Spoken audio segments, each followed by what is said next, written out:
এরে দুনিয়ার মানুষ তোমরা শুনে নাও, আল্লাহ ওয়াল আসরে জমানার কসম, আল্লাহ আসরের নামাজের কসম কিংবা আসরের টাইমের কসম খেয়ে আল্লাহ তাবারাক ওয়া তাআলা বলেন ইন্নাল ইনসানা লাফি খুসর। জমিনের উপরে আকাশের তলাতে যত ইনসান রয়েছে সমস্ত ইনসান সমস্ত মানুষ খাসারাতে রয়েছে, ঘটাতে রয়েছে, নোকসানে আছে। সমস্ত মানুষ খাসারাতে আছে, সমস্ত মানুষ ঘটাতে আছে, সমস্ত মানুষ নোকসানে আছে।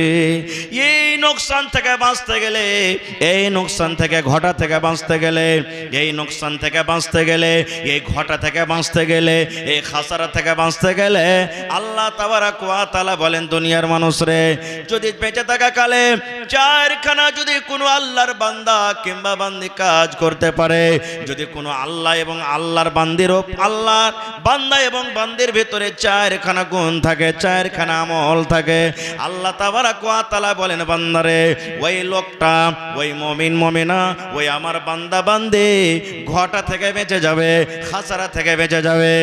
ওই লোকটা ঘটা থেকে বেঁচে যাবে, নোকসান বেঁচে যাবে। এবার বলবেন মাওলানা চারখানা কাম কি আমাদেরকে করতে হবে তাইলে আমরা জাহান্নামের আগুন থেকে বেঁচে যাব?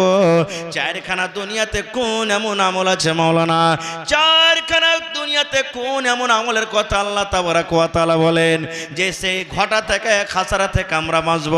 চারখানার মধ্যে আল্লাহ তাবারাক ওয়া তাআলা প্রথম নম্বরে যে কথাটার ব্যাপারে বলছেন ইল্লাল্লাযীনা আমানু ওয়া আমিলুস সালিহাত। এরে দুনিয়ার মানুষ তোমরা শুনে নাও, চারখানা আমল যারা করবে, চারখানা গুণ, চারখানা সিফাত যার মধ্যে থাকবে তারা ঘটা থেকে বেঁচে যাবে, খাসারা থেকে বেঁচে যাবে। কি কি চারখানার মধ্যে? প্রথম কথা আল্লাহ বলেন আমানু, যে আমার প্রতি ঈমান এনেছে, আমি এক আল্লাহ আমাকে বলে বিশ্বাস করেছে, আমি আল্লাহ এক আমাকে বলে বিশ্বাস করেছে, আমি আল্লাহ রুজির মালিক আমার প্রতি ঈমান রেখেছে, আমি মুতায়াতের মালিক আমার প্রতি ঈমান রেখেছে, আমি জান্নাত জাহান্নামের মালিক আমার প্রতি ঈমান রেখেছে। আমার কোনো মা নাই, আমার কোনো বাবা নাই, আমার কোনো ছেলে নাই, আমার কোনো মেয়ে নাই, আমার কোনো দাদা দাদি নাই, আমার কোনো বেবি বাচ্চা নাই। আল্লাহ তাবারাক ওয়া তাআলা বলেন দুনিয়ার মানুষ রে, এরকম মতন বিশ্বাস, এরকম ঈমান যার আমার প্রতি রয়েছে সেই লোকটা খাসারা থেকে বেঁচে যাবে, সেই লোকটা গুনাহ থেকে বেঁচে যাবে, সেই লোকটা ঘটা থেকে নোকসান থেকে বেঁচে যাবে। আপনারা জানেন আদম আলাইহিস সালামকে আল্লাহ জান্নাতের ভিতরে যখন রাখলেন, আল্লাহ তাবারাক ওয়া তাআলা আদম এবং মা হাওয়াকে ডাকতে বললেন এরে আমার আদম হাওয়া তোমরা শুনে নাও, জান্নাতের মধ্যে তোমরা ঘুরো, জান্নাতের মধ্যে তোমরা থাকো, জান্নাতের মধ্যে যা ইচ্ছা সেখানে যাও, ফল খাও, কিন্তু আল্লাহ তাবারাক ওয়া তাআলা একটা গাছের দিকে ইশারা করে বললেন ওয়ালা তাকরাবা হাযিহিশ শাজারা। এরে আদম ও আমার হাওয়া তুমি শুনে নাও, জান্নাতের ভিতরে সব গাছের ফল তোমরা খাও, কিন্তু আল্লাহ একটা গাছের দিকে ইশারা করে বললেন এ আদম এ হাওয়া জান্নাতের ভিতরে সব জায়গাতে তোমরা যাও, ঘোরো, ফল খাও, কিন্তু খবরদার খবরদার আল্লাহ একটা গাছের দিকে ইশারা করে বললেন এই গাছটার ফল খাওয়া দূরের কথা, এই গাছটার ফল খাওয়া দূরের কথা রে আদম হাওয়া, এই গাছটার নিকটে খবরদার তোমরা যেও না, এই গাছটার পাঞ্জরে তোমরা যেও না, এই গাছটার কাছে খবরদার তোমরা যেও না। কিন্তু মুসলমান শয়তানের কথা শুনে, ইবলিসের কথা শুনে আদম আলাইহিস সালাম এবং মা হাওয়া আলাইহিস সালাম গাছের ফল যেমন খেয়ে নিলেন, জান্নাতের লেবাস খুলে খুলে পড়ে গেল। এবারে তারা তারাতে ভুল হয়ে গেল, তাদের দ্বারাতে গুনাহ হয়ে গেল। আল্লাহর দরবারে দুহাত তুলে দোয়া করতে লাগলেন রব্বানা যালামনা আনফুসানা ওয়া ইল্লাম তাগফির লানা ওয়া তারহামনা লানাকুনান্না মিনাল খাসিরিন। এই যে মিয়া বিবি স্বামী স্ত্রী দুজন কেন্দে কেন্দে কেন্দে আল্লাহর দরবারে দোয়া করতে লাগলেন, রব্বানা, এ আমার রব, এ আমার প্রভু, এ আমার আল্লাহ, জালামনা আনফুসনা, আল্লাহ আমরা দুইজনে স্বামী স্ত্রী মিলে নিজের নফসের পরে জুলুম করেছি। আল্লাহ তুমি ফল খাইতে মানা করেছিলে, আল্লাহ আমরা ফল খেয়ে নিলাম। আমরা নিজের নফসের পরে জুলুম করলাম, অত্যাচার করলাম। আল্লাহ জি, যদি তুমি আমাদের গুনাহকে মাফ না করো, আল্লাহ যদি তুমি আমাদের প্রতি দয়া না করো, রহম না করো, লানাকুনান্না মিনাল খাসিরিন, আল্লাহ খাসারাকারীদের মধ্যে আমরা হয়ে যাব। যারা ঘটাতে আছে তাদের দলও আমরা হয়ে যাব। আল্লাহ যারা নোকসানে আছে তাদের জামাতে আমরা হয়ে যাব। আল্লাহ তুমি আমাদের প্রতি দয়া করো, আল্লাহ তুমি আমাদের প্রতি রহম করো, এবং আল্লাহ তুমি আমাদের গুনাহকে মাফ করে দাও। কয়েকদিন আমরা এই দোয়াটা পড়ছি, পড়ি না তো ভাই আমার। তো প্রথম নম্বর হলো কি, আল্লাহ এবং আল্লাহ রাসূলের প্রতি ঈমান আনতে হবে। ঈমান কিভাবে আনতে হবে আমি ওদিকে যাব না, তবে একটা পয়েন্ট আপনাদের সামনে আমি শুধু তুলে ধরি। আল্লাহর নবী সাল্লাল্লাহু আলাইহি সাল্লাম যখন মেরাজে গেলেন, এক রাতে মক্কা থেকে নিয়ে আল্লাহর আদেশে ফিলিস্তিন মসজিদ আকসা যেখানে আছে এখন লড়াই যুদ্ধ চলছে, ওই মসজিদ আকসাতে সমস্ত নবীদের ইমাম হলেন আমাদের নবী মুহাম্মদ সাল্লাল্লাহু আলাইহি সাল্লাম। 2 রাকাত নামাজ পড়লেন, একই রাতে 7 আকাশের উপরে জান্নাত জাহান্নাম দেখে 5 ওয়াক্ত নামাজ আল্লাহ রাসূলের নিয়ে এসে আবার একই রাতে মক্কাতে এসে হাজির। সকালবেলাতে নবীর চাচা আবু জাহাল এসে হাজির, ভাতিজা মুহাম্মদ, আজকে কি তোমার কাছে কোনো নতুন খবর নেই? তোমার কাছে কোনো জিন আসেনি? তোমার কাছে কোনো মশান আসেনি? তোমার কাছে নতুন খবর নেই? মজাক করছেন, ঠাট্টা করছেন। নবীজি আফসোস করে বসে আছেন, আল্লাহ এক রাত্রে আমি মক্কা থেকে ফিলিস্তিনের মাঠ যেখানে 20 দিন 25 দিন 1 মাসের রাস্তা, ওখান থেকে আবার 7 আকাশের উপরে জান্নাত জাহান্নাম সব দেখেছি, আমি যদি এই কথাটা বলি লোকেদের মাঝে যে হ্যাঁ এগুলো আমি দেখেছি, তো আমার কথাটা মানবে না কেউ? মানবে? আজকে আপনারা এই যে বসে আছেন, কিছুদিন আগে দেখবেন আমাদের ভারতের বৈজ্ঞানিকেরা চাঁদের উপরে রোবট পাঠালছে, চন্দ্রয়ান 3। শুনেছেন, দেখেছেন না দেখেননি? আজ থেকে 50 বছর আগে মানুষেরা এটাকে বিশ্বাস করেছিল যে চাঁদের উপরে কেউ যেতে পারবে, কোন রোবট কোন জাহাজ যেতে পারবে, বিশ্বাস করেছিল। 50 বছর পর কি হবে কেউ জানে না। তো আবু জাহল যখন এসে বললেন যে ভাতিজা তোমার কাছে কোনো নতুন খবর নেই, তো নবীজি বললেন হ্যাঁ আছে। বলছে কি খবর? বলছে আল্লাহর আদেশে আমি এই মক্কা থেকে বাইতুল মুকাদ্দাস, ওখান থেকে 7 আকাশের উপরে জান্নাত জাহান্নাম দেখে এসেছি। যখন কথাটা বলা, আবু জাহাল কি বলছেন জানেন? ওরে সুবহানাল্লাহ, আরে মুহাম্মদের জিন ভূত জাদু জমিনের উপরে ছিল, এখন আকাশের উপরে চলে গেছে। বলছে এই মুহাম্মদ ভাতিজা, আমার সামনে যে কথাটা তুই বললি, আমি তোর বন্ধু আবু বকরকে ডেকে আনছি, ওর সামনে বলতে পারবি? বলছে হ্যাঁ পারবো। আবু জাহল কিন্তু তাক ধরে আছে যে আজকে আবু বকর তো এর কথা জীবনে মানবে না, আর এতদিন মেনে এলো, এরকম কথা আবু বকর জীবনে কোনোদিন বিশ্বাস করবে না। দৌড়াইতে আবু জাহল চলে গেলেন। আবু বকর বলছে কি আছে? বলছে তাড়াতাড়ি করে চলো তোমার নবীর কাছে। বলছে কি আছে? বলছে যে আরে তোমার নবী এই মক্কা থেকে নিয়ে বাইতুল মুকাদ্দাস, ওখান থেকে 7 আকাশের উপরে জান্নাত জাহান্নাম সব একই রাতে বেলে দেখে এসেছে। আবু বকর বলছেন আবু জাহল রে, তুই যদি বলছিস তো তোর কথা বলবো না, কিন্তু আমার নবী যদি বলেন তো আমি সে কথাটাকে মানবো, চল। চলে গেলেন। এবারে আবু বকর বলছেন, আবু বকর রাদিয়াল্লাহু তাআলা আনহু, নবীজি আবু জাহল এরকম কথা বলছে, আপনি নাকি এক রাতে এই মক্কা থেকে নিয়ে বাইতুল মুকাদ্দাস, ওখান থেকে 7 আকাশের উপরে জান্নাত জাহান্নাম সব দেখে এসেছেন? নবীজি বললেন হ্যাঁ আবু বকর দেখেছি। ওরে সুবহানাল্লাহ, যেমন কথাটা বলা, হযরত আবু বকর রাদিয়াল্লাহু তাআলা আনহু বললেন ইয়া রাসূলুল্লাহ, আল্লাহর নবী গো, আমি আবু বকর আপনার বন্ধু, আপনার দোস্ত, আপনার প্রতি ঈমান এনেছি। আপনি বলেছেন আল্লাহ এক, জীবনে আল্লাহকে কোনোদিন দেখেনি, কিন্তু এক আল্লাহর প্রতি ঈমান এনেছি। আপনি বলেছেন জিবরাইল ফেরেশতা আমার কাছে আছে, জিবরিল ফেরেশতাকে জীবনে কোনোদিন দেখেনি, কিন্তু আর প্রতি ঈমান এনেছে।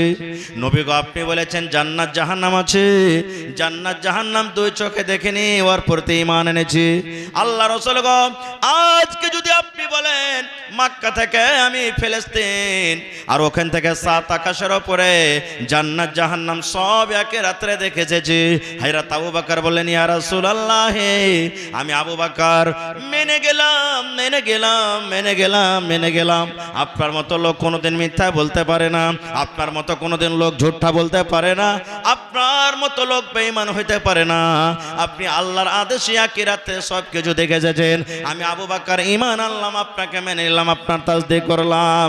যখন কথাটা বলা এই আমার মায়েরা খালারা বলে শুনেন, আল্লাহ রাসূল বলছেন ও আবু বকর শুনে নাও, আজ থেকে শুধু তোমাকে আবু বকর বলে ডাকবে না রে, আজ থেকে শুধু তোমাকে লোকেরা আবু বকর বলবে না। আবু বকর তুমি আমার কথার প্রতি ঈমান এনেছো, আমার কথাটাকে তুমি বিশ্বাস করলে। আবু বকর আজ থেকে যখন লোকেরা তোমাকে ডাকবে তোমার নামের সাথে আমি টাইটেল দিয়ে দিলাম, তোমাকে সিদ্দিক বলে ডাকবে, মানে আবু বকর সিদ্দিক বলে তোমাকে ডাকবে। নারে তাকবীর। এরকম ঈমান আনতে হবে। ঈমান না আনতে গেলে আল্লাহ তাবারাক ওয়া তাআলা কোনো আমল কবুল করবেন না। তো প্রথম নম্বর হলো কি ঈমান। কেমন ঈমান? যেমন হযরত আবু বকর রাদিয়াল্লাহু তাআলা ঈমান এনেছেন। দুই নম্বরে ওয়া আমিলুস সালিহাত। একবার খুব শর্টে কথা বলবো ভাই, নেক আমল করতে হবে। নেক আমল বলতে কি?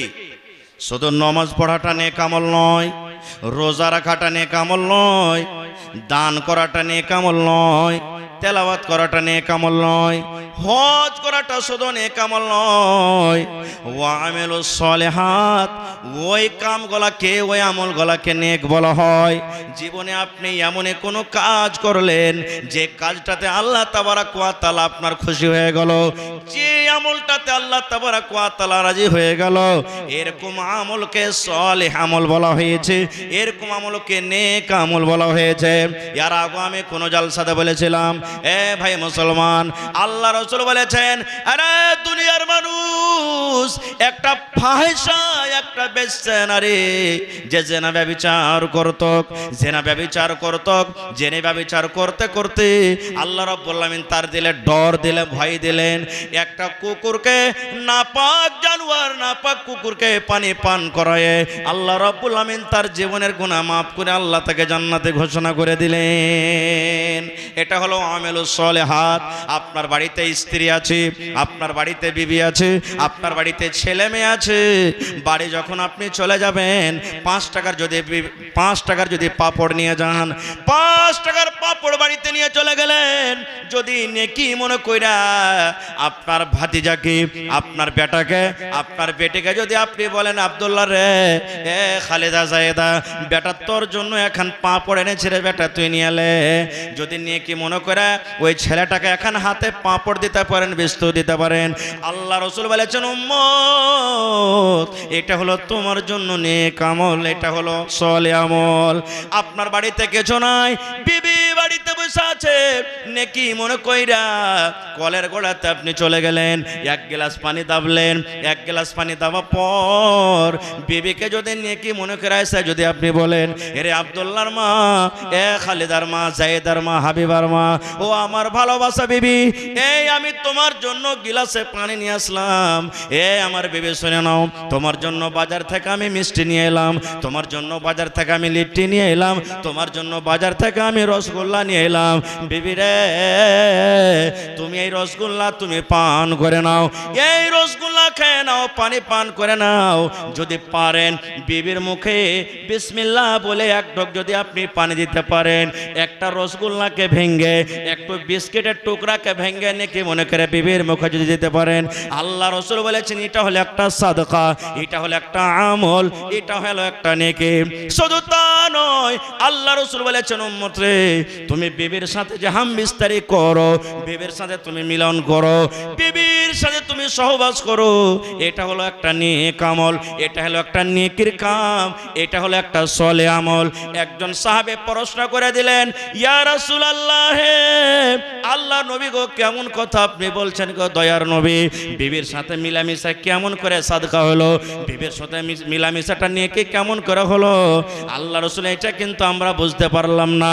আল্লাহ রাসূল বললেন, সাহাবীরে, এই জন্য নেকি হলো রে বাবা, আজকে যে তুমি তোমার স্ত্রীর সাথে তুমি মিলন করলে, তোমার স্ত্রীর সাথে তুমি সহবাস করলে, এই কাজটা যদি একটা পর বেটি ছেলের সাথে তুমি করতে, এই কাজটা যদি একটা অন্য মেয়ে ছেলের সাথে করতে, বলো তোমার জন্য গুনাহ হইতক না হইতক না?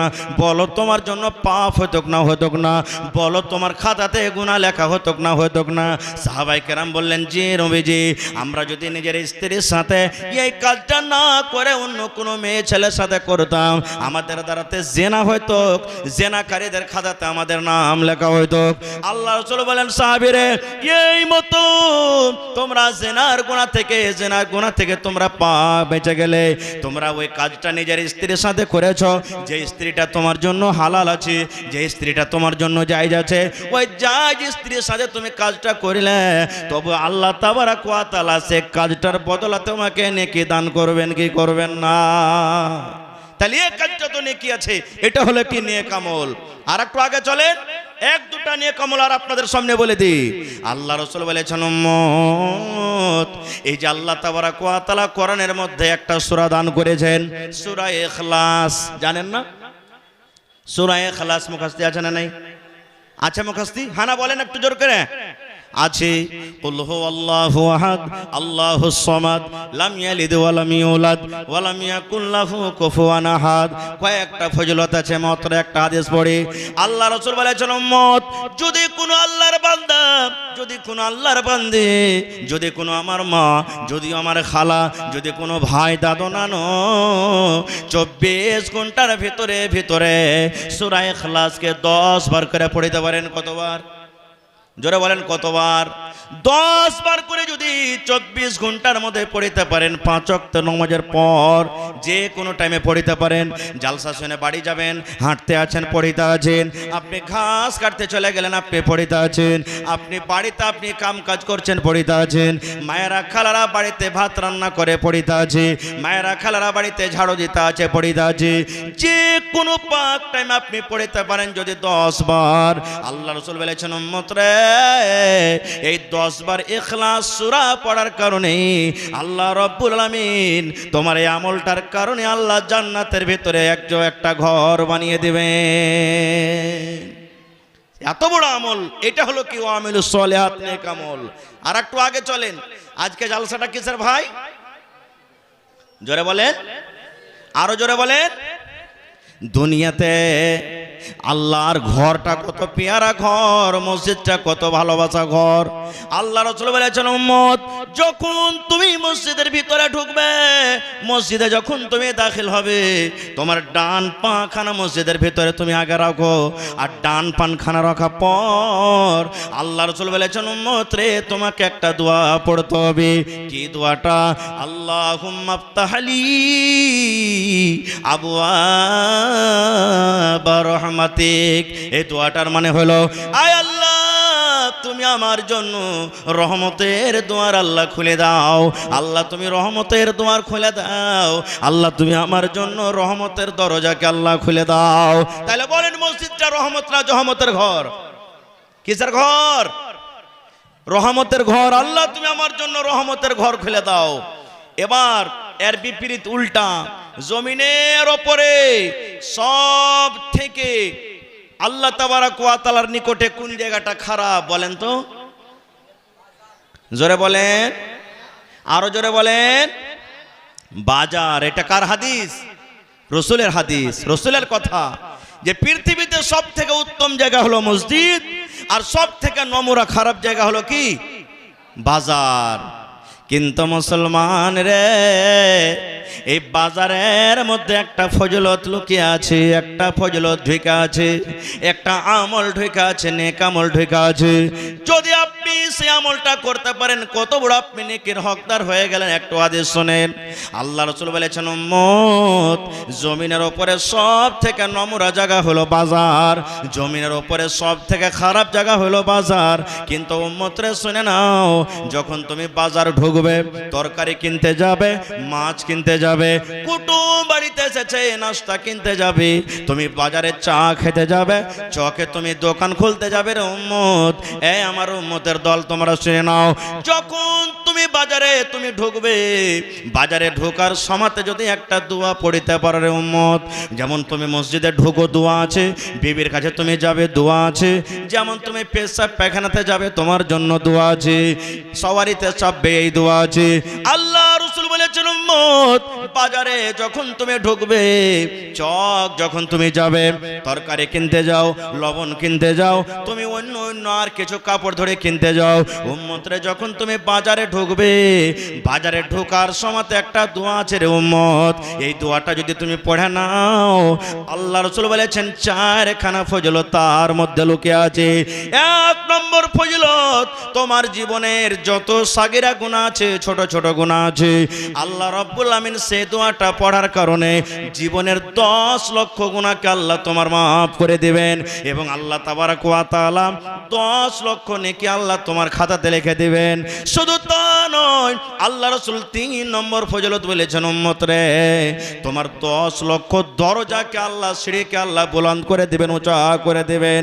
4 নম্বরে বলেছেন, ওয়াফি রাওয়ায়াতিন, অন্য রাওয়ায়াত আছে এই দোয়াটার ব্যাপারে, আল্লাহ রাসূল বলেছেন 4 নম্বর ফজিলত, উম্মত, বাজারে ঢোকার সময় যদি এই দোয়াটা পড়তে পারো, আল্লাহ রাব্বুল আলামিন তোমার জন্য জান্নাতের ভিতরে এখন ঘর বানিয়ে দিবেন।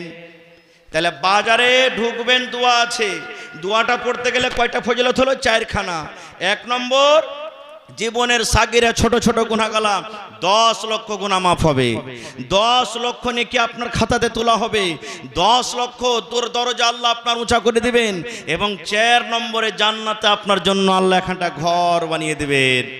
বলেন, এত খারাপ জায়গাতে যাবেন, দোয়াটা যদি পড়েন তো এত নেকি, তাহলে দোয়াটা শেখার দরকার আছে না নেই? দোয়াটা শেখার দরকার আছে না নেই?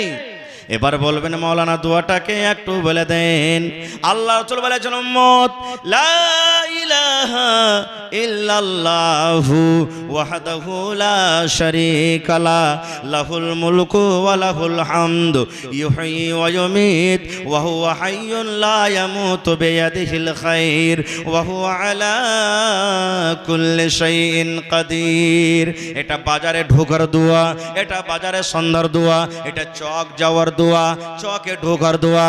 লা ইলাহা ইল্লাল্লাহু ওয়াহদাহু লা শারীকা লা, লাহুল মুলকু ওয়া লাহুল হামদু, ইউহয়ি ওয়া ইউমীত ওয়া হুয়া হাইয়ুন লা ইয়ামুতু বিয়াদিহিল খায়র ওয়া হুয়া আলা কুল্লি শাইইন কাদির। এই দোয়াটা পড়বেন তো আপনার এতখানি ফজিলত হবে। এটা হলো কি নেক আমল। আর একটা আগে চলে, एक ऐलान ये है कि जो भाई खाना खाने के ख्वाहिशमंद हैं, आप पेंडाल से 4 নম্বরে আর একটা হাদিস পড়ে দিই। আজকে মসজিদের জালসা না? জোরে বলেন, মসজিদের জালসা। মসজিদ শব্দের মানে কি? সিজদা করার জায়গা, পূজা করার জায়গা। যে জায়গাতে আল্লাহর জন্য সিজদা করা হয় ওই জায়গাটাকে মসজিদ বলা হয়েছে। এই আমার মুসলমান ভাইরা শুনে নেন, আপনি বাড়িতে নামাজ পড়বেন, আপনি বাড়িতে নামাজ পড়বেন, দোকানে নামাজ পড়বেন, বাজারে নামাজ পড়বেন, মাঠে নামাজ পড়বেন রে মুসলমান, নামাজ হয়ে যাবে।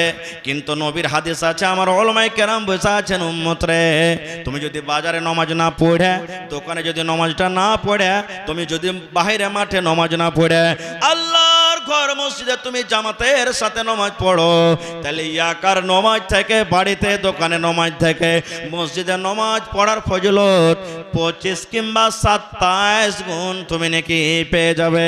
শুধু তা নয়, আল্লাহ রাসূল 1400 বছর আগে এলান করে দিয়েছেন, মামবানা লিল্লাহি মসজিদান বানাল্লাহু লাহু বাইতান ফিল জান্নাহ। আল্লাহ রাসূল এলান করেছেন, ও আমার উম্মতরা শুনে নাও, তোমরা যদি আল্লাহর এখন ঘর বানিয়ে দাও, আল্লাহর এখন ইবাদত খানা বানিয়ে দাও, আল্লাহর যদি এখন মসজিদ বানিয়ে দাও, আল্লাহ তাবারাক ওয়া তাআলা তোমার জন্য জান্নাতের ভিতরে এখন ঘর বানিয়ে দেবেন। দুনিয়াতে আল্লাহর ঘর বানাবে, তোমার জন্য জান্নাতে আল্লাহ ঘর বানাবে। দুনিয়াতে এখন ইবাদত খানা মসজিদ বানাবে, আল্লাহ তাবারাক ওয়া তাআলা তোমার জন্য জান্নাতের ভিতরে এখন ঘর বানাবেন। এবার বলবেন মাওলানা এখন মসজিদ বানাইতে 50 লাখ খরচ আছে, মাওলানা এখন মসজিদ বানাইতে 10 লক্ষ খরচ আছে, এখন মসজিদ ছোট্ট করে বানাইতে 5 লক্ষ টাকা খরচ আছে, মাওলানা আমি এত টাকা দিতে পারবো না, এত টাকাতে একাই মসজিদ আমি বানাইতে পারবো না। আল্লাহর নবী একদিন সাহাবায়ে কেরামকে এলান করে দিলেন, ও আমার সাহাবার দলেরা তোমরা শুনে নাও, আমার যে মদিনার মসজিদে নববী আছে রে, এই মসজিদের সামনে একটা জায়গা আছে, ফাঁকা জায়গা, ওই জায়গাটা কে তোমরা এমন আছো এই জায়গাটা যদি কিনে খরিদ করে তোমরা মসজিদে লাগিয়ে দিতে পারো। নবী সাহাবীরাকে অফার দিয়ে দিলেন, সাহাবায়ে কেরামকে এলান করে দিলেন, ও আমার সাহাবার দলেরা মসজিদের সামনে পাশে একটা জায়গা আছে, ফাঁকা জায়গা, একটা খালি জায়গা পড়া আছে, এই জায়গাটা টিনে যদি তোমরা মসজিদে লাগিয়ে যেতে পারো, এই জমিনটা টিনে তোমরা যদি মসজিদে সাটতে যেতে পারো রে উম্মত, আল্লাহ রাব্বুল আমিন তোমার জন্য জান্নাতের ভিতরে এখন ঘর বানিয়ে দেবেন। হযরত ওসমান গনি রাদিয়াল্লাহু তাআলা আনহু দাঁড় হয়ে গেলেন, বললেন ইয়া রাসূলুল্লাহ, হে আল্লাহর নবী গো, আমি ওসমান বিন আফফান, আমি ওসমান গনি, এই জায়গাটা যত টাকা লাগবে গো নবীজি আমি কিনে মসজিদে লাগিয়ে দেব। আল্লাহ রাসূল বলেছেন ওসমান তোমার জন্য আল্লাহ রাব্বুল আলামিন জান্নাতের ভিতরে এখন ঘর বানিয়ে দেবে। তাহলে বোঝা গেল আপনি গোটাই মসজিদ পারবেন না। আজকে ধরেন মসজিদে 30 লক্ষ টাকা খরচ আছে, আপনি দিলেন 5,000, কেউ দিলে 50,000, কেউ দিলে 1 লাখ, কেউ দিলে 100, এই করে করে করে করে করে 30 লাখ টাকা দিয়ে ছাদ করা হয়ে গেল। কেউ ছড় দিয়ে দিলে, কেউ গিট্টি দিয়ে দিলে, কেউ সিমেন্ট দিয়ে দিলে, এই করে করে যদি মসজিদের শরীক হয়ে গেল, মসজিদের দানে শরীক হয়ে গেল, মসজিদের নির্মাণে শরীক হয়ে গেল, আল্লাহ রাসূল বলেছেন উম্মত যত লোক দানে শরীক হবে রে, সমস্ত লোকের জন্য রব্বুল আলামিন জান্নাতের ভিতরে এখানকার ঘর বানিয়ে দেবেন। নারে তাকবীর। সমস্ত লোকের জন্য জান্নাতের ভিতরে আল্লাহ এখন ঘর বানিয়ে দিবেন। এবার বলবেন মাওলানা ঘর কে বানাবে?